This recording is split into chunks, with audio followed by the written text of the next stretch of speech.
Wabarakatuh. Ya, langsung saja Bapak Ibu, kita sudah mendengar ya kemarin waktu ujian yang Cain 2 itu KSA. Ya, knowledge, skill, attitude. Tapi saya akan mengupas apa yang saya ekspor. Skillnya belakangan. Saya masuk di attitude dulu. Sebetulnya attitude itu apa sih? Attitude kan sikap. Ya, ada sikap, kemudian ada akhlak, ada etika, ada sopan santun, macam-macam. Ya, namun saya batasi karena ini hanya 5 menit. Attitude adalah sikap, ya, perilaku batin terhadap sesuatu. Jadi kalau kita lagi bergaul gitu, ada sesuatu kita bersikap apa? Oh ini salah nih, kita bersikap berarti kalau memang dari hati kita, mohon maaf ya Pak ya, tadi kalau kurang itu adalah sikap kita. Kemudian memandang apa yang kita terjadi gitu, kita pandang adalah sebagai apa hal yang menyakitkan kah atau apakah, gitu kita bersikap apa, itu kita merasakan dan meresponnya, ya, itu di dalam kehidupan. Ini attitude nih, banyak nih ternyata. Kemudian apa, kalau kita sudah katakan melaksanakan situ, kita harus banyak belajar apa ya, keadaan lingkungan Bapak Ibu, belajar kita, attitude kita, sikap kita harus latih. Dan juga penyembuhannya itu sebetulnya itu mempengaruhi attitude kita. Dalam terapi Lingtingkung ini, attitude itu bukan hanya untuk kepada orang lain, tapi terhadap diri sendiri juga kita harus punya sikap, attitude. Ya, satu. Kedua, rendah hati. Rendah hati itu bukan arogan, bukan sombong, tapi bukan berarti dia bisa dimohon maaf ya, bisa disemaunya, enggak juga.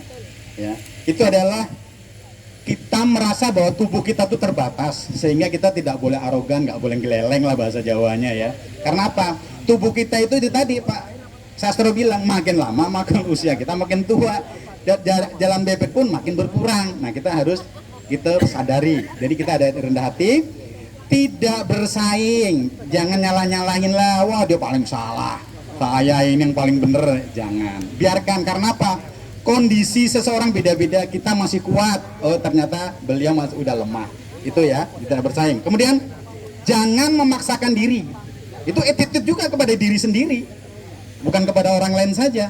Jadi karena ini sikap, jadi kalau kita nggak mampu jangan dipaksa, tapi juga jangan seenaknya. Kemudian ego harus dilepaskan ketika kita berlingtingkung.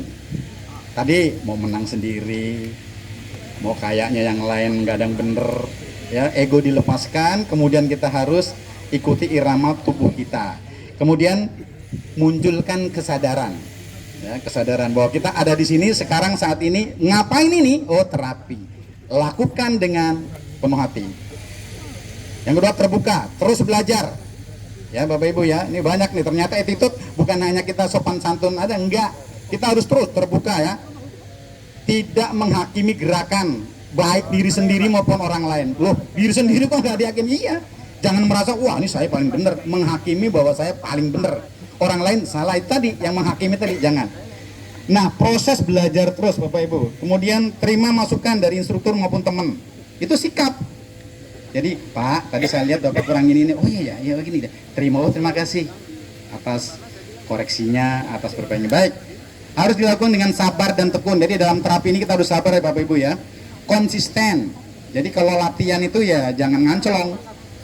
Seminggu 2 kali aja, datangnya sekali umpamanya gitu. Dalam sebulan lagi. Ya. Nah, proses penyembuhan itu naik turun. Makanya kita harus bersikap, itu merasakan ada sakitnya, ada stagnannya energinya. Nah, kita harus gitu. Kemudian hadir dalam kesadaran, itu attitude juga, bukan gerak mekanik. Jadi kita tuh sadar, pakai gerakan napas tadi Pak Sunarso Sastro udah katakan, ya kalau memang bebas tuh mau diatur, atur aja. Memang kita bukan pernapasan, tapi Bapak Ibu dalam terapi emangnya nggak pakai napas, kan pakai napas.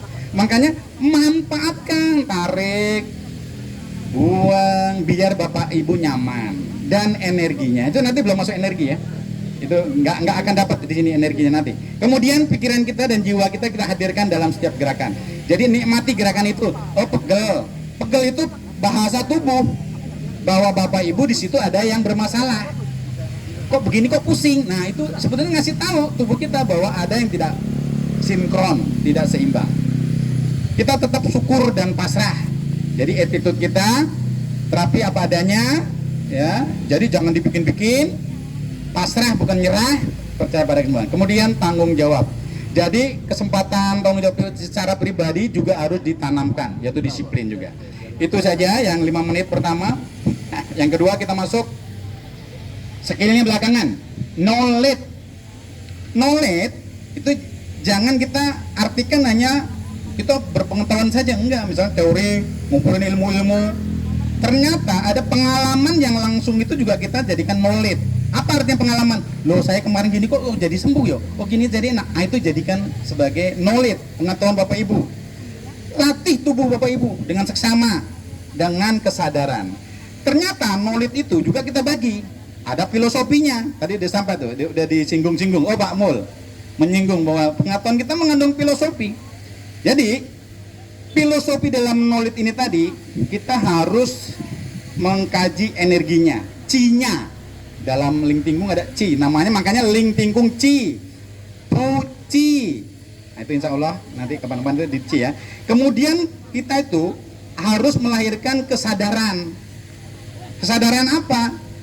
Jadi hanya apa, bukan sekedar tahu saja kita. Kalau dalam Ling Tingkung tahu, udah tahu begitu, jalan masuk ke dalamnya, explore, cari, pelajari, pahami, baru aplikasi. Kemudian ini di knowledge ini kita harus sejalan dengan prinsip ilmu titik nol. Apa itu ilmu titik nol? Itu keadaan kosong.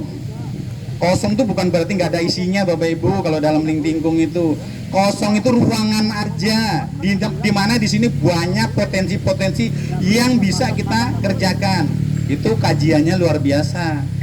Jernihkan pikiran, netralkan dari apapun ketika kita terapi. Lagi kita masuk prakteknya, yaitu gerakan dan latihan.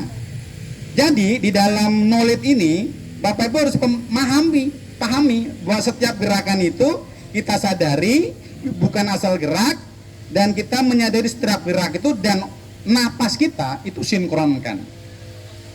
Kemarin ada yang nanya, oh, itu bagaimana caranya ya kaki bangau bisa distribusi energi? Dan itu kita praktek tentunya.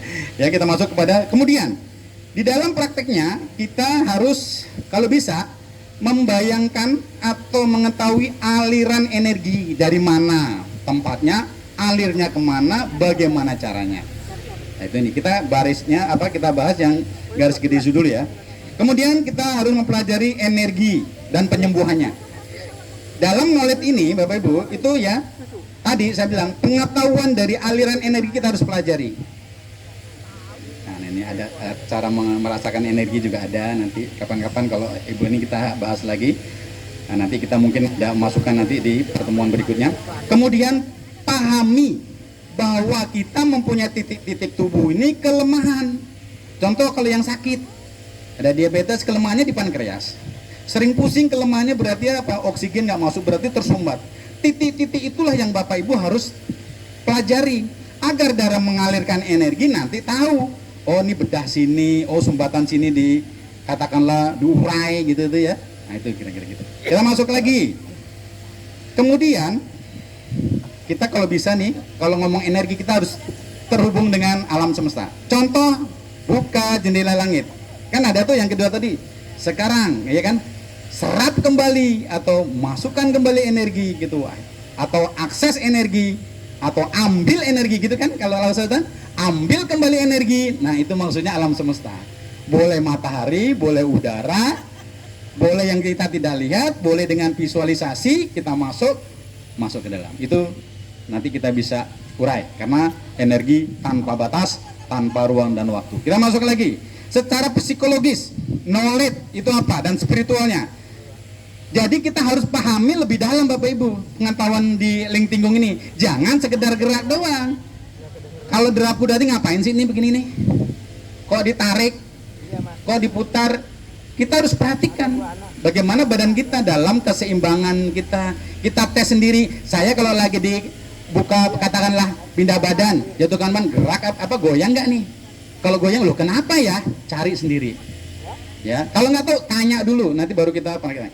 Kemudian dalam pengolahan emosi dan trauma. Jadi dalam mengetahui gerak ini, Bapak Ibu juga harus pahami emosi Bapak Ibu sendiri. Saya ini kalau dikasih tahu tuh gampang marah nggak sih? Ya. Kemudian kalau kegerakan gitu kok trauma ya, dulu pernah ini. Nah, itu Bapak Ibu harus pelajari ulang lagi. Kalau trauma itu bagaimana? Kalau trauma itu berarti ingat, terus nggak apa-apa. Coba bayangkan makin lama, makin hilang dari pikiran Bapak Ibu. Dengan apa? Caranya alihkan kepada pikiran yang lain. Kemudian selanjutnya, setelah itu pengetahuan batin itu harus dikaji. Intuisi, orang bilang intuisi itu kayak ilham, kayak rasa, apa kayak ini begini-begini. Nah, itu adalah intuisi. Itu wajib kita cari. Kemudian dalam melakukan gerak, tenang. Ya, sudah ditunjukkan Pak Narto Satro bagaimana belalangnya, tenang. Gerak kuda juga tenang, jangan buka, dorong, tarik. Relax banget, tenang, buka, dorong.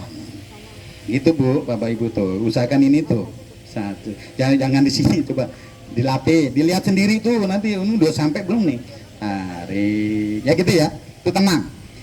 Kemudian yang berikutnya ternyata di knowledge ini juga kita harus kaitkan dengan sosial dan budaya. Karena apa? Kita ini kan komunitas, ya, komunitas latihan. Nah, itu juga kita harus kalau bisa pengalaman-pengalaman Bapak Ibu disosialisasikan. Tuker-tuker pikiran, tuker-tuker pengalaman sama teman-teman. Ya, kemudian lagi selanjutnya harus sabar, tekun dan berhati. Baik, knowledge, kita masuk skill terakhir. Skill, kemampuan gerak. Ya, gerak badan. Bapak Ibu apa yang harus diperhatikan? Gerakan harus tepat. Tepat itu artinya kalau lurus ya lurus gitu. Kan banyak giliran dorong ke sono. Harusnya ke sono dorong. Jalan bebek sudah diperhatikan kemana, atau harusnya lurus ke sini miring. Ini nggak tepat namanya. Ya. Kemudian arahnya, iramanya, intensitasnya itu Bapak kaji. Kontrol tubuh kita. Kalau kita nggak seimbang, contoh jatuh lagi. Nah, ini berarti Bapak Ibu nggak seimbang, ya. Coba dikaji bagaimana caranya menyeimbangkan. Itulah nanti yang Bapak Ibu akan ketemu yang namanya titik nol, titik keseimbangan. Ini minus, ini plus. Kalau di sini diabetes, lakukan plusnya. Rajin lingkingkung, dengan doa, dengan herbal barangkali ya, dengan apa? Kesabaran, ketekunan dan bisa. Biar dia nanti ngilangin yang minus. Plus minus 5 menjadi plus 6, jadi ini tek 0. Syukur-syukur 5-nya udah 0 kan, itulah keseimbangan. Titik 0 itu Bapak Ibu akan sembuh. Jadi 0 itu adalah kejernihan, kosong, nggak ada apa-apanya. Kita kalau punya problem terus ya bukan 0 namanya, minus. Pluskan kerjaannya, berarti apa? Berbuatlah yang lebih baik di sini. Ya, termasuk gerak badan itu baik. Baik ya. Kita masuk kepada kesadaran tubuh dan napas. Kembali, lingtingkung bukan pernapasan, tapi tetap kita gunakan napas kita. Emangnya kalau jongkok seluruh badan nggak ngos-ngosan? Ayo, begitu udah nih. Ayo, napas juga kan ternyata kan. Walaupun Bapak Ibu ini bukan pernapasan, tapi begitu nih artinya apa? Ya napasnya kita kendalikan. Begitu udah tarik pelan. Nah, nariknya di mana sih? Kan abis kocok seluruh badan kan kita suruh buka jendela langit kan? Disinilah kita ngatur napas kita. Sama di derap kuda juga kalau Bapak hayati, tarik, tahan, buang. Itu kalau cakep lagi, kan nggak kelihatan kita mengatur napas, nggak kelihatan, kecuali nggak mungkin, nggak mungkin. Baik, kita masuk kepada dari keterampilan kita ini, skill kita harus kita mempelajari energi kita harus pelajari, yaitu chi skill. Jadi bagaimana kita keterampilan dalam mengelola chi. Satu, mengarahkan dan merasakan aliran chi. Gimana sih caranya? Coba Bapak Ibu, nih gerak legong yang paling gampang. Coba ya, mulai besok, tekan, rasakan. Tebel nggak nih telapak tangan? Kalau tebel, itulah energi Bapak Ibu. Karena apa sih ini? Kalau sudah bisa merekan tebel, nanti untuk kepala, untuk muka, untuk user, ginjal, inilah sebetulnya rahasianya. Kenapa sih Kita kan nggak ngerasain apa-apa, kepala nggak rasa apa, memang nggak usah dirasakan, tapi niatkan bahwa dari telapak tangan Bapak itu terpancar energi yang dahsyat. Taunya bagaimana taunya? Taunya lepas nih, taunya nih Bapak mainkan di rumah ntar sambil nonton TV. Ini sampai Bapak Ibu merasakan tarikan di sini. Ketarik tuh, makin luas, makin jauh, makin kenceng. Itulah cinya Bapak Ibu. Coba praktekin sendiri sambil dengerin saya. Rasakan sendiri ci ya. Kemudian gerakan tertentu untuk membuka sumbatan energi yang setak, yang macet. Contoh, kaki bangau itu adalah tempatnya Bapak Ibu membuka sumbatan semua energi yang tersumbat, yang stuck. Untuk apa aja? Udah saya katakan, mau diabetes, mau jantung, mau sering pusing, mau perutnya sakit mulu, dari sini. Ginjalnya, larikan ke ginjal. Sederhana loh di Lingtinggung sebenarnya, asal mau mengkaji dan mempraktekkan. Jadi jangan kita asal gerak tadi, ikutin teman, bahkan mohon maaf, lo kok gerakannya begitu sih, gitu. Nggak usah. Jadi Bapak Ibu ya, mulai besok coba mulai maklesprol mencari rasanya gimana energi-energi yang Bapak olah. Baik, kita masuk. Nah, keterampilan yang halus internal itu butuh latihan dan ketekunan. Bapak Ibu kalau ingin merasakan itu banyak-banyak melatih. Bapak Ibu kalau dari sini nih gerak legong Bapak Ibu sudah mulai tahu rasanya, nanti masukkan ke sini. Ya. Setelah lurus, coba nanti di rumah arahkan. Pelan-pelan. Dah, katakanlah kita anggap sampai di 50 cm, stop. Kita tarik. Kita mainkan. Untuk merasakan, Bapak Ibu harus kalau bisa merem. Karena nggak semua kalau yang melek itu bisa. Kadang-kadang pikiran kemana. Tapi kalau merem, kita konsentrasi ke telapak tangan. Inilah ci yang kita olah itu akan Bapak Ibu rasakan. Ya, itu nanti di badan kita, mohon maaf, panas terus. Saya kalau di rumah nyonya tuh, meletong bahasa Inggrisnya, meletong. Meletong nggak pakai apa-apa, waduh, udah dinyalain ini masih aja berah terus. Kenapa? Energi dalam tubuh kita panasnya istilahnya sudah maksimal, ya? Iya, baru jalan naik tangga dikit keringetan lagi, gitu saya. Baik ya, kita masuk beneran. Ini mohon Bu Emi ya, tinggal 2 poin, selesai nih. 15 menit, ini terakhir Kaisa, nanti kan kita ke sono. Kemudian dalam melakukan skill, ya gerak, Bapak Ibu harus disiplin dan konsisten. Apa artinya disiplin? Jangan ini ke teman semua.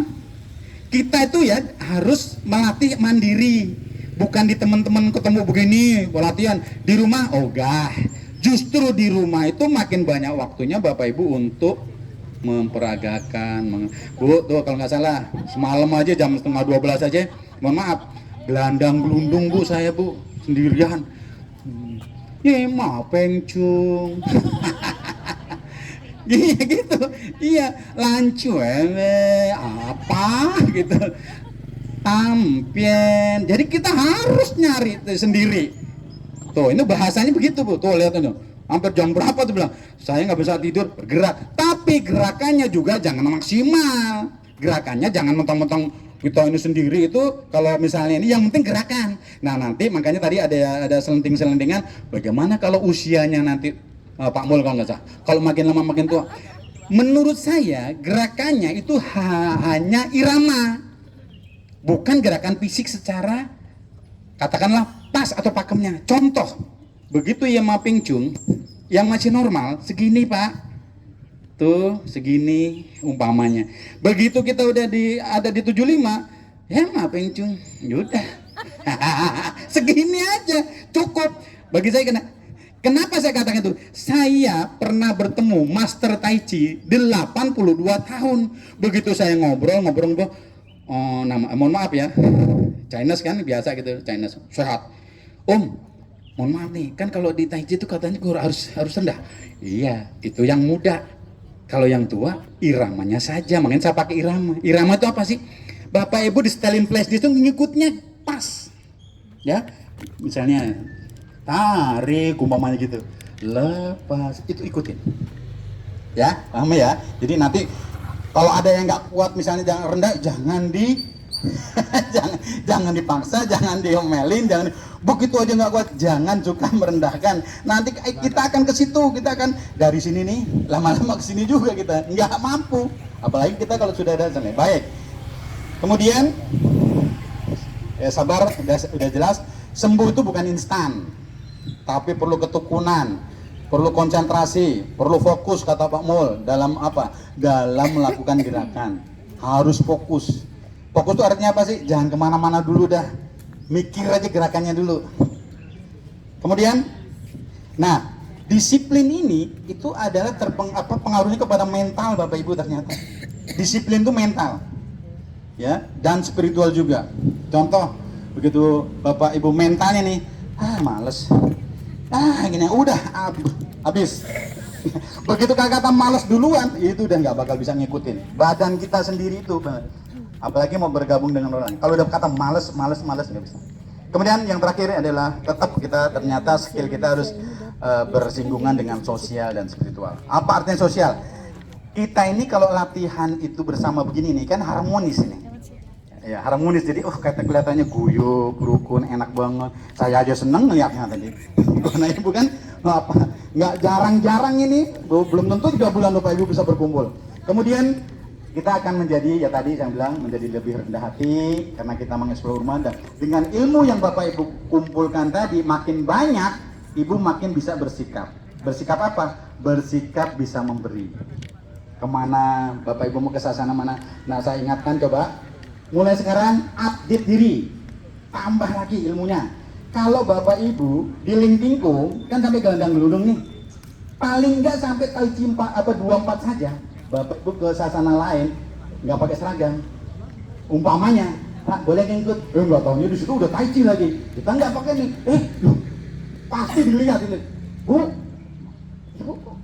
seragam nggak jelas katanya.